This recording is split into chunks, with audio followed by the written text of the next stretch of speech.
ഒരു വർഷത്തെ നീണ്ട ഇടവേളയ്ക്ക് ശേഷം ടെന്റുകളുടെ നഗരമെന്ന് വിശേഷിക്കപ്പെടുന്ന മിന എന്ന ചരിത്ര താഴ്വാരം വീണ്ടും ഉണർന്നിരിക്കുകയാണ്. മിനായിലെ കൂടാരത്തിലേക്ക് കഴിഞ്ഞ രാത്രി മുതൽ തന്നെ ഹാജിമാർ എത്തിത്തുടങ്ങിയിട്ടുണ്ട്.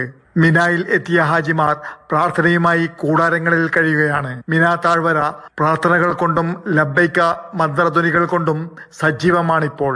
ഹജ്ജ് ചടങ്ങിന്റെ ആദ്യ ദിവസമായ ഇന്ന് മിനായിൽ പ്രാർത്ഥനയുമായി കഴിയുക എന്നതാണ് ഹാജിമാരുടെ പ്രധാന കർമ്മം. ഇന്ത്യൻ ഹാജിമാർ ഇന്നലെ രാത്രി 8 മണി മുതലാണ് മിനായിലേക്കുള്ള പ്രയാണം തുടങ്ങിയത്.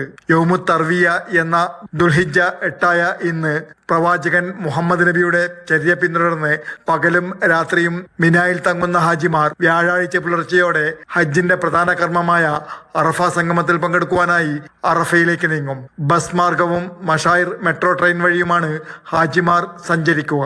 അറഫ ദിനത്തിൽ താപനില ഉയരുവാനുള്ള സാധ്യതയുള്ളതിനാൽ ചൂട് മൂലമുള്ള ക്ഷീണം ഒഴിവാക്കാൻ രാവിലെ 10 മുതൽ വൈകുന്നേരം 5 മണി വരെ തീർത്ഥാടകർ അവരുടെ ക്യാമ്പുകളിൽ തന്നെ തുടരണമെന്ന് സൗദി ഹജ്ജ് ഉംറ മന്ത്രി അഭ്യർത്ഥിച്ചിട്ടുണ്ട്. Jafar Ali Palakkot, Mathrubhumi News, Mecca.